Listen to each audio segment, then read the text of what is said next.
Ош облусунун Кара Суу районунда адамдардын массалык уланышы боюнча иликтөө уланууда. Бул тууралуу бүгүн 11 мартта саламаттыкты сактоо жана социалдык өнүктүрүү министрлигинен билдиришти. Маалыматка караганда ооруканага жалпы 13 бейтап жеткирилген. Алардын ичинен 2 адам 50 жана 58 жашта. Ош шаардык ооруканасында Кара Суу аймактык ооруканасынын инфекциялык бөлүмүндө көз жумган. Учурда Ош облустар аралык бириккен ооруканасында реанимацияда 1 бейтап жатат. Анын абалы оор бойдон жасалма дем алдыруучу аппаратта жатат. 10 жабырлануучу Кара Суу аймактык ооруканасынын инфекциялык бөлүмүндө дарыланууда. Абалдары туруктуу, оор бойдон, бардыгы тийиштүү дарылануудан өтүп жатат.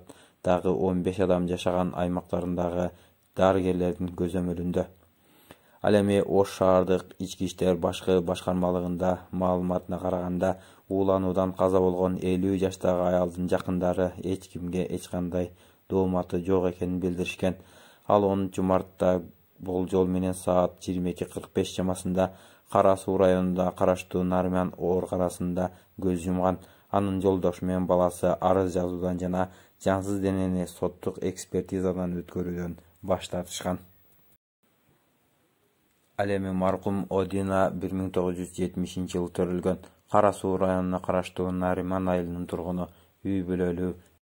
Эске салсак, буга чейин Турмуш басылмасында Өздүк булактар 6-мартта Кара Суу районунда туулган күнгө келген 12 адам ууланып, келини менен досу каза болгон деп билдирген.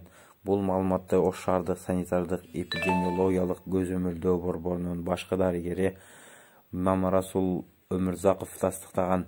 Маалым болгондой, 6-март күнү Кара Суу районунун Нариман айылынын тургуну ИА аттуу тургун 60 жылдык мааракесин белгилеп, үйгө конокторду чакырган. Конокко жакын туугандары, достору болуп жалпы 25 адам келген. Дасторконго асарти деген салат менен ширелер коюлган. Конокко келгендер салат жеп, ширеден ичип, 7-8 март күндөрү айрымдарынан уулануунун белгилери пайда болгон.